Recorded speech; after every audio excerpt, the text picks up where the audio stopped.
The most common cause of neurological disability is cerebrovascular disease. Cerebrovascular disease can be divided into three primary categories: ischemic stroke, transient ischemic attack, and hemorrhagic stroke.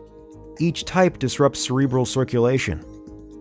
It is helpful to compare cerebral circulation to an underground sprinkler system for your garden.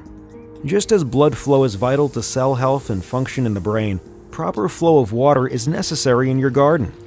Each type of cerebrovascular disease results from a different disruption to flow. Ischemic stroke results from an obstruction by a thrombus or embolus. The obstruction prevents blood flow.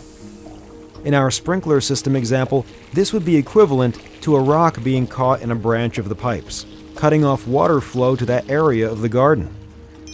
In the area of ischemia, the cells are not receiving the oxygen or nutrients they need, leading to infarction. Around the area of ischemia, the ischemic penumbra arises. In this area, the cells are not irreversibly damaged and may recover.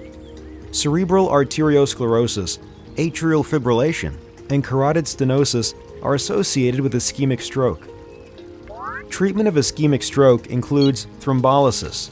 It must occur within the first 4.5 hours after symptoms appear in order to maximize patient recovery. In a transient ischemic attack, or TIA, an embolus occludes blood flow, but the body's fibrinolytic system works to quickly dissolve it. In terms of the garden, this would be like a hardened bit of mud becoming lodged in the piping and then being dissolved on its own. TIAs were once considered benign events, but we now know that approximately 20% progress to stroke. In hemorrhagic stroke, an artery ruptures, inducing bleeding in the brain. The blood damages and compresses surrounding tissue and may result in cerebral edema. In the sprinkler system, this is equivalent to a pipe bursting and flooding a portion of the garden while other parts receive no water flow. To treat hemorrhagic stroke, hemodynamic stabilization must be attained and cerebral edema reduced. Clot-forming agents and surgical procedures decrease intracerebral bleeding. Disruption in cerebral circulation triggers neurological deficits that we commonly associate with both types of stroke: weakness on one side of the body, slurred speech, loss of gag reflex, aphasia, and facial droop.